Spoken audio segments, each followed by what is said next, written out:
Despite what LA's most emotional sports columnist believes, the Lakers did not make a trade just because of him. We know this because LeBron James refuses to waive his no-trade clause, and the Dodgers remain confident Shohei Ohtani will perform at an elite level despite shoulder surgery. Good morning. I'm James. This is your daily dose of sports and snark for the greatest sports city in the world, Los Angeles. This is the Faithful Angelenos Morning Report. It's February 3rd, 2025. Welcome back to the Sanctum Sanctorum of LA Sports. By the time you see this, I'll be on a plane heading north for work. And yes, it totally sucks for me. We've also added new subscribers, though, to the Angeleno Familia, which absolutely doesn't suck.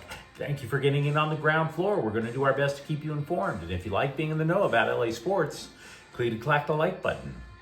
Click the subscribe button. There's a notification bell. Hit that. It'll let you know when we drop new content. Sharing is caring. Let people know we exist. And by all means, comment. Now, before we go through the news and notes, a little look at the scoreboard. Toronto 115, Clippers 108. James Harden scored 25 points. Ivica Zubac added 18. Norman Powell, though, did not play due to an issue with his right hip. Now, I guess this might matter to some of you, but Canadian fans are booing our national anthem now. Okay, get it out of your system. Totally don't care. Meanwhile, today, there are no games involving LA teams today. And what do you say we get to the news? The dust is only now beginning to settle from the blockbuster Lakers-Dallas trade from Saturday night. And we know it's starting to settle because the takes are getting repetitive and extremely predictable. And yet, there is still one person dancing among the silt. The dust is settling. He is put on his tap shoes. He almost looks like Kevin Bacon in Footloose, only with a double chin and a descending belly. And that would be Captain Emo, Bill Plaschke of the LA Times. And once he deigns to remove the oxygen mask to catch his breath from any aerobic activity from said jitterbug, he is telling us all that he was right. The Lakers had to be bold and tear apart the team. They've only just started. They got rid of Anthony Davis, and oh boy, I can't wait for them to get rid of LeBron James, he'll tell you. And he did tell you. It's on the Times website. Here's the thing. He's overreacting. Completely overreacting. Let's stop his victory lap with a little dose of common sense. The actual facts of what happened when Davis was dealt to Dallas late Saturday night. For one, Plaschke wanted the Lakers to facilitate trades, to facilitate a breakdown of the roster. The Lakers were not shopping Davis and had no desire to trade Davis until Dallas called them and offered Luka Doncic. Moreover, The Athletic reported the Lakers were actively trying to find a center in the trade market so that Davis could move to his preferred power forward position. By the way, the LA Times heard that the Lakers and the Mavericks were talking trade. The assumption in the newsroom was that they thought the Lakers were after Dallas center Daniel Gafford. So Plaschke didn't even bother to consult his own co-workers to see what was going on. Well done with the journalism practice, bruh. Now, if you recall, Plaschke, in his limitless stupidity, would have settled trading Davis and LeBron for draft picks. Low first-round draft picks, second-round picks, WNBA picks, whatever it takes just to clean house and start anew. It was an overly dramatic, pathetic take then, and it remains one now. No, Bill, Rob Pelinka did not suddenly see your wisdom. Didn't happen. Instead, Pelinka was offered a generational talent who hadn't even reached his physical prime yet. An MVP candidate who's still just 25. Of course you make deals like that. Not because you just poured estrogen all over your keyboard again. But here's another shoe to drop in our plucky little wordsmith's dreams. Oh, it's only started. Now you got to go be bold and trade LeBron James. It's not happening. It's not. Even if the Lakers wanted to, because LeBron James has a no trade clause in his contract. Is it possible James gets traded? Yes, but it has to meet so many criteria in order for that to happen. For James to get traded, there would have to be a package the Lakers would want, plus enough for James to want to break his no trade clause. And everybody around the league knows that LeBron likes to play GM. Everybody. That would mean more money. More money. And by the way, the guy already makes more than $50 million this year. It wouldn't just be more money, by the way. It could mean anything. It could mean that the team that wants LeBron also has to trade for his son.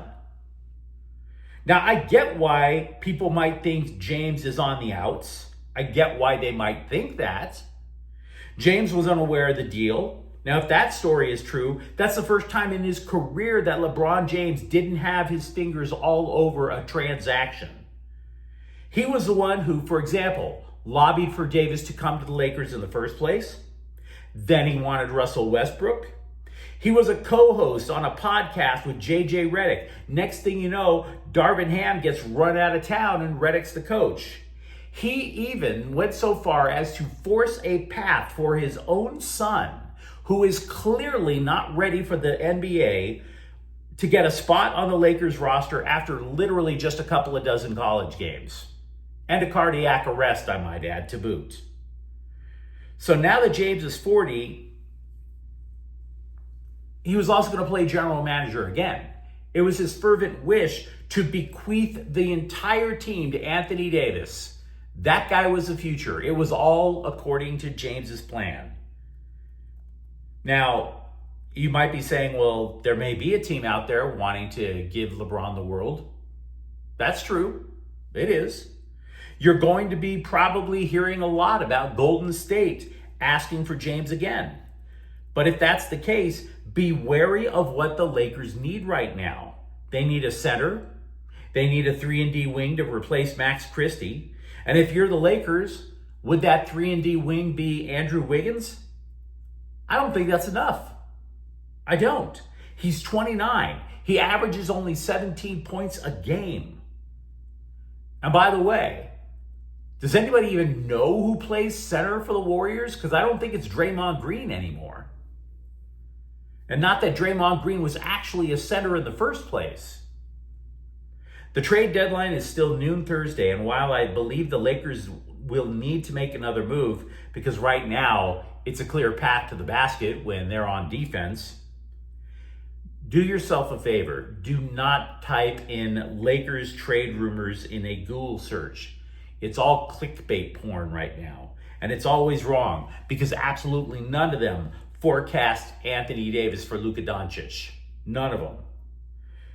Now, what I can tell you is that there are two people most definitely not coming to the Lakers. That would be De'Aaron Fox and Zach LaVine. They were part of another multi-team trade that happened late Sunday night. So, once again, lots of stuff regarding the Lakers to talk about. Feel free to comment, and I'll mostly get back to people.